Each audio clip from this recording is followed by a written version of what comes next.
রমজানপুরের গ্রামের চাষি শরীফ তার সমস্ত জমি বিক্রি করতে করতে সে এখন প্রায় নিঃস্ব হতে বসেছে। তার এখন সম্বল বলতে কেবল 1.5 কাঠা জমি আর একটা ছোট্ট কুঁড়ে ঘর, যেখানে সে তার মেয়ে চাঁদনির সাথে থাকে। ওহ, এই রোদের মধ্যে শরীরটা যে আর দিচ্ছে না। বাবা, ও বাবা। কি রে মা, তুই এখানে? এ কি ব্যাপার চাঁদনি? এই যে তুমি এই খাবার নিয়ে আসতে ভুলে গিয়েছিলে, তাই তো দিতে এলাম। নাও, আগে খেয়ে নাও। তুই খাইছো? না, খাবো। তুমি খাও তো আগে, তারপর আমার চিন্তা করো। না, পরে না, তুই এখনই আমার সাথে খেতে বসবি। ওহ বাবা। একদম চুপ। চল, বাপ বেটি মিলে একসাথে বসে না হয় খেয়ে নি। আচ্ছা বেশ, যেটুকু তাল আছে তাতে মনে হয় একজনের খাবার হয়ে যাবে। আমি না হয় আজকে জলমুড়ি খেয়ে নেব। তুই আবার হাত পুড়িয়ে রান্না করতে বসেছিস? তোকে না আমি বারণ করেছিলাম রান্নাঘরে ঢুকতে? উফ বাবা, আমি তো এখন বড় হয়ে গেছি। আমার বয়সের সবাই এইভাবেই কাজ করে। সবাই আর তুই এক নাকি? তুই অন্য কোনো কাজ করে না? আমি তো বারণ করি নাই, কিন্তু আগুনের ধারে আসতে কতবার বারণ করেছি তোকে? আচ্ছা তুমি আমাকে একটা কথা বলো তো, আগুনের ধারে গেলে কি এমন সমস্যা শুনি? আজকে তোমাকে বলতেই হবে, তুমি কেন আমাকে আগুনের ধারে যেতে দাও না? ওহ, এত প্রশ্ন করিস না। আর আমার এখন খিদেও পেয়েছে। হ্যাঁ, তুমি বাইরে গিয়ে খেতে বসো, আমি ভাতটা নামিয়ে যাচ্ছি। কেন যে বাবা আমাকে আগুনের কাছে যেতে দেয় না, কে জানে। সেদিন রাতে সেই অভিশাপ আমার আমার আজও মনে আছে। ওই সাধু বাবার বলা কথা কখনো সত্যি হলে যে সব শেষ হয়ে যাবে রে মা। এভাবেই অভাব অনটনের মাঝেও দিন কেটে যাচ্ছিল বাবা আর মেয়ের। কখনো চাঁদনি নিজে না খেয়ে বাবাকে খাওয়াতো, আবার কখনো শরীফ বাবু নিজে না খেয়ে মেয়েকে খাওয়াতেন। কিন্তু একদিন ভোর রাত থেকে হঠাৎ করে শরীফ বাবু অসুস্থ হয়ে পড়লেন। বাবা, ও বাবা, তোমার হঠাৎ কি হলো বলো তো? তোমার শরীরটা যে খারাপ হয়েছে, তুমি একবারও আমাকে সে কথা জানালে না, বলো। আরে তেমন কিছুই হয়নি রে, কাল সকালেই সব ঠিক হয়ে যাবে। এ কি বাবা, তুমি এখন আবার কোথায় যাচ্ছ? জমিতে কালকে কিছু ফসল কেটে রেখে এসেছি, বাকিটা আজকেই কাটতে হবে। সবাই বলছিল কাল পরশুর মধ্যে বৃষ্টি শুরু হয়ে যেতে পারে। এই শরীর নিয়ে তুমি জমিতে যাবে? দাঁড়াতে পারছো না ঠিক করে, সেখানে ফসল কাটবে কিভাবে? সে আমি ঠিক করে নিব, তুই আমাকে নিয়ে চিন্তা করিস না রে মা। না না, আমি তোমাকে কোথাও যেতে দেব না। তুমি পুরোপুরি সুস্থ না অবধি চুপচাপ বাড়িতে বিশ্রাম নেবে। কিন্তু ফসলগুলো যে নষ্ট হয়ে যাবে রে। কিচ্ছু নষ্ট হবে না, আমি কিছু একটা ব্যবস্থা করছি। তুই পারবি না। আমি সব পারবো, তুমি এক্ষুনি ঘরে যাবে, এসো। বাবা তো কোনোদিনও আমাকে ক্ষেতের কোনো কাজ করতেই দেয়নি, আমি পারবো তো? না না, বাবার এরম শরীর খারাপের সময় আমাকে বাবার পাশে দাঁড়াতেই হবে, আমি ঠিক পারবো। চাঁদনি বাবাকে শুইয়ে রেখে সোজা খেতে চলল। এখানে তো অর্ধেকেরও বেশি কাজ আছে দেখছি।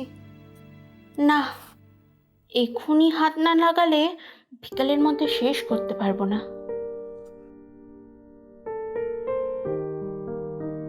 আর যে পারছি না, কিন্তু এখনো যে অনেকটা কাজ বাকি আছে, কি করি এবার আমি?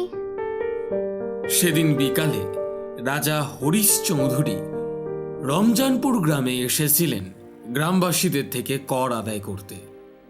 তিনি একটু দূরের দিকে খেয়াল করলেন একটা মেয়ে খেতে কাজ করছে। দাঁড়াও, কি হলো রাজামশাই? ওই দূরের ক্ষেতটাতে কেউ একটা আছে বলে মনে হচ্ছে না? হ্যাঁ রাজামশাই, মনে হয় ওখানে কেউ নিজের জমির ফসল কাটছে। বেশ, তবে ওদিকেই যাওয়া যাক। এই ভর দুপুরে মেয়েটা একা একা ক্ষেতের কাজ করছে কেন? আগে তো আমি কখনো এরূপ দৃশ্য দেখিনি। চাঁদনির অপূর্ব রূপের ঝলকানি দেখে রাজা হরিশ মুহূর্তেই তার প্রতি আসক্ত হয়ে যায়। কে এই নারী? কি অপরূপ দেখতে! আগে তো কখনো এখানে দেখিনি তাকে।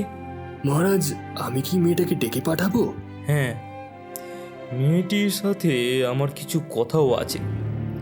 তাকে বলো যে মহারাজ হরিশ চৌধুরী তাকে ডেকে পাঠিয়েছেন। বেশ মহারাজ।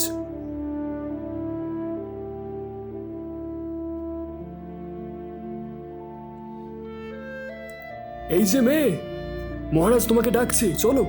কিন্তু কেন? আমি তো কোনো অন্যায় করিনি। তাহলে ওই যে রাজামশাই দাঁড়িয়ে আছেন, তুমি এসো আমার সাথে, এসো।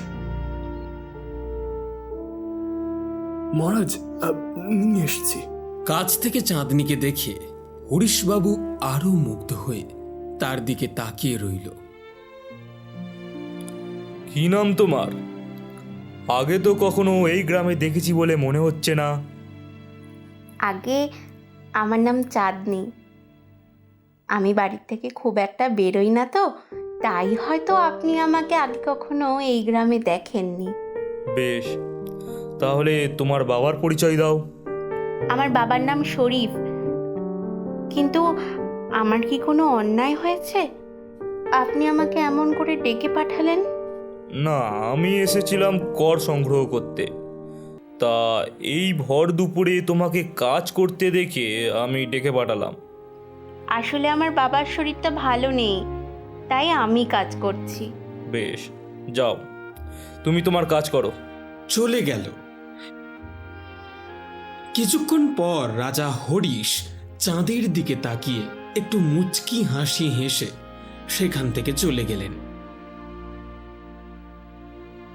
দেখতে দেখতে দিন চারেক কেটে গেল। শরীফ অনেকটা সুস্থ হয়ে উঠল। সকালে বাবা মেয়ে মিলে বসে গল্প করছিল। এমন সময় রাজার সহকারী এসে উপস্থিত হলো। এই যে, কে আছেন? বাইরে আসুন। এক কয়েন, আপনি বুঝি খাজনা নিতে এসছেন? আসলে আমার এবারে খাজনা দিতে একটু সময় লাগবে। না না, খাজনা নিতে আসিনি। রাজামশাই আপনাকে ডেকে পাঠিয়েছেন, সেই খবর দিতেই এসছি। সে কি? কেন? সেটা আমরা জানি না, আপনি গেলেই জানতে পারবেন। তাই আসুন আমাদের সাথে। মা, আমি একটু রাজবাড়িতে যাচ্ছি, তাড়াতাড়ি চলে আসবো।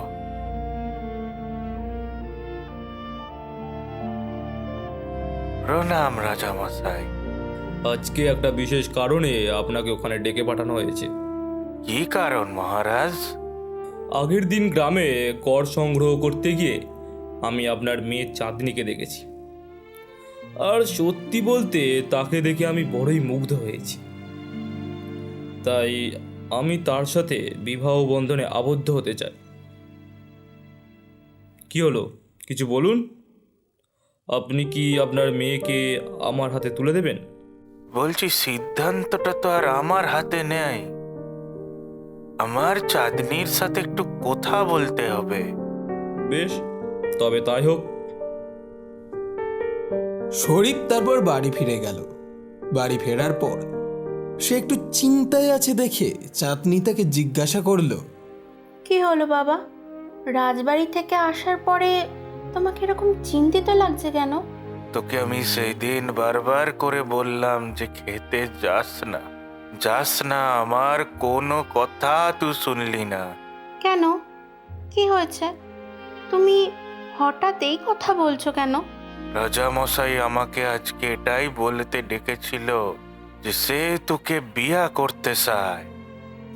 কি? বিয়ে করতে চাই মানে? হ্যাঁ, আমিও শুনে অবাক হয়েছি। উনি ইতিমধ্যে বিবাহিত, তাও তোকে বিয়ে করতে চাইছে। এ বিষয়টা আমার মনটা একেবারে সায় দিচ্ছে না। বাবা সব সময় আমাকে নিয়ে চিন্তা করে, আমার ভালো বিয়ে দেবে বলে এত খাটাখাটনি করে। আমার বিয়ে হয়ে গেলে বাবার খাটনিও হয়তো অনেকটা কমে যাবে। বাবা, আমি ওনাকে বিয়ে করতে রাজি। এসব তো কি বলছিস? হ্যাঁ বাবা, আমি ওনাকে বিয়ে করব। হতে পারে ওনার হয়তো একটা বিয়ে হয়ে গেছে, কিন্তু রাজাদের 2-3টে বিয়ে থাকাটা তো নতুন কিছু নয়। বেশ, তুই যখন রাজি হয়েছিস তাহলে আমি রাজামশাইকে সেটা জানাই। তারপর শরীফ রাজামশাইকে এই কথা জানানোর কয়েকদিন পর হরিশ আর চাঁদনির বিয়ে হয়ে গেল। চাঁদনির সাথে হরিশের বিয়ে হওয়ার পরে শরীফ তার প্রথম রানীর কাছে খুব একটা যেত না।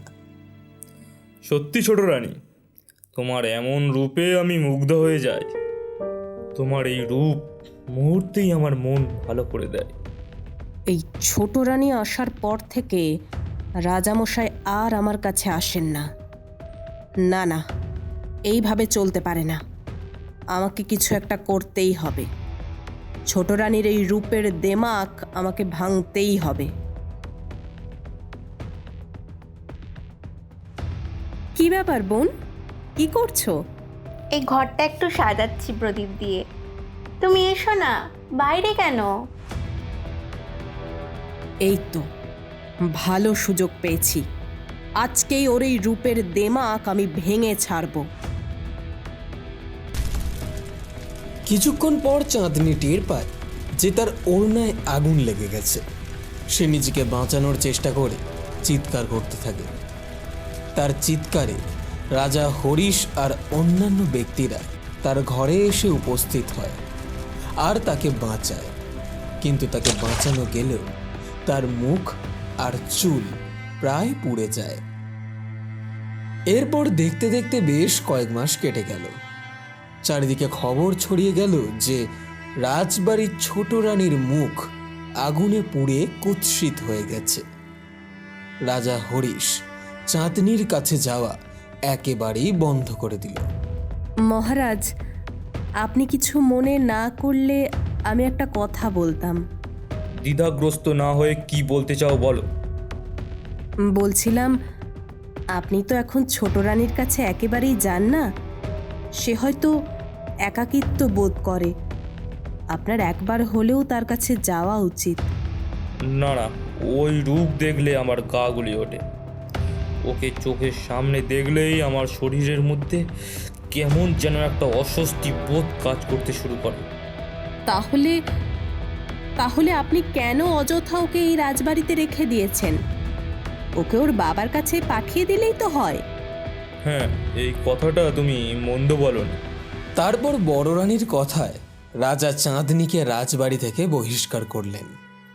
চাঁদনি মুহূর্তের মধ্যেই সব হারিয়ে নিঃস্বভাবে আবারও তার বাবার কাছে ফিরে যাওয়ার জন্য রওনা দিল।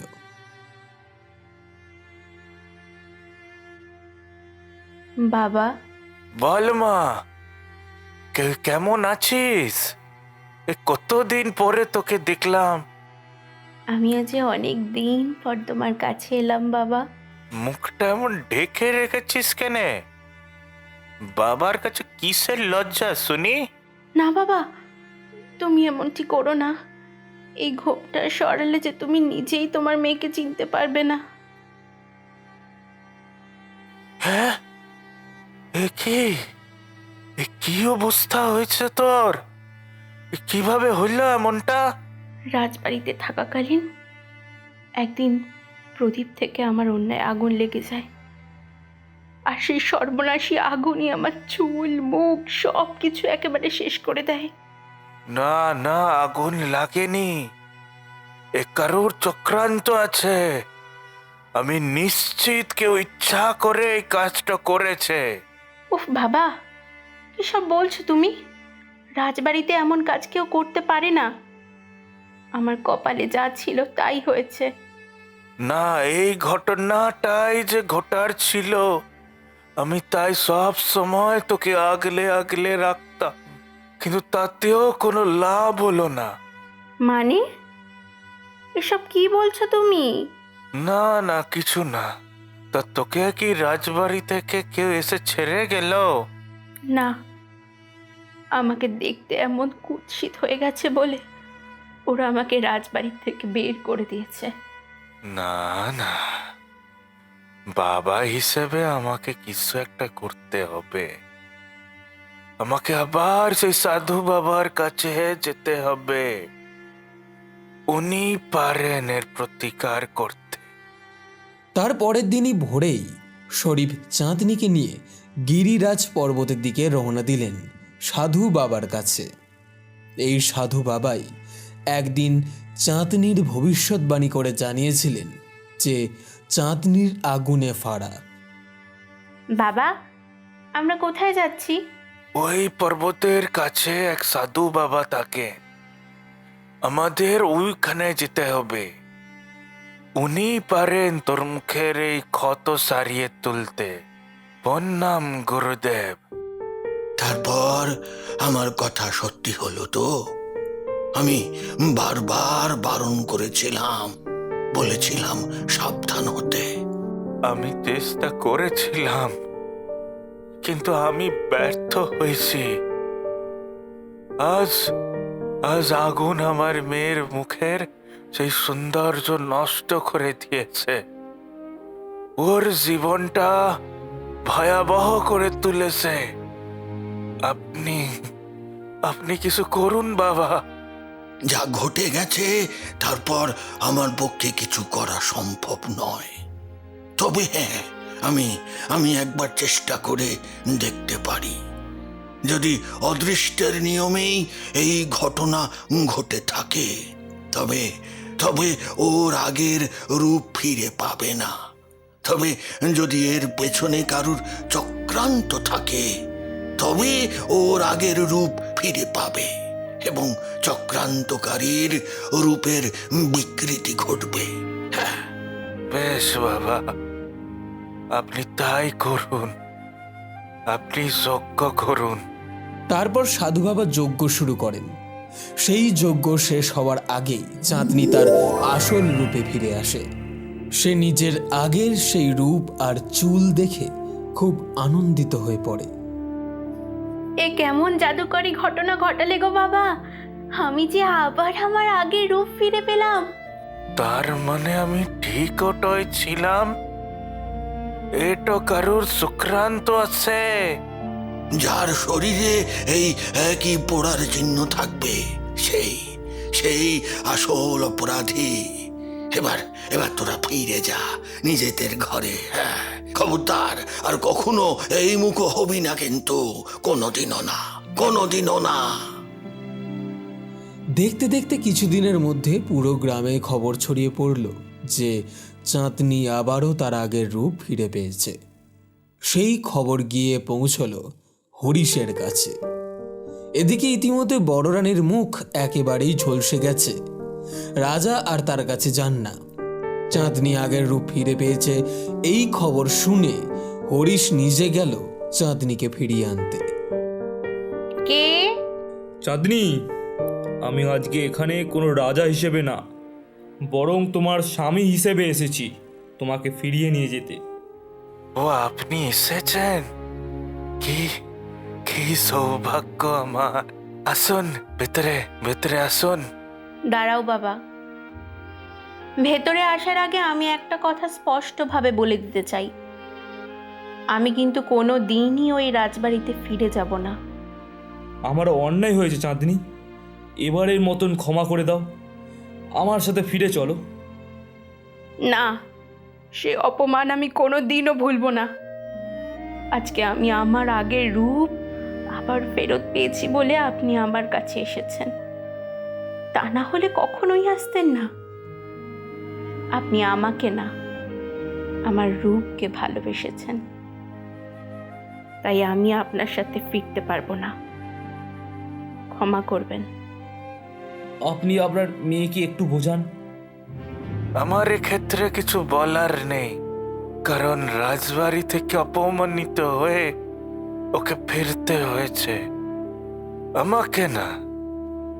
তবে আমি একটু কথা বলতে পারি। আমার কাছে অর্থের অভাব থাকলেও আমার মেয়েকে রাখার মতন ক্ষমতা আমার আছে। এরপর রাজা হরিশ হতাশ হয়ে রাজবাড়িতে ফিরে গেলেন। চাঁদনি আবারও আগের মতন তার বাবার সাথে ওই ছোট কুটিরেই থাকতে শুরু করলো।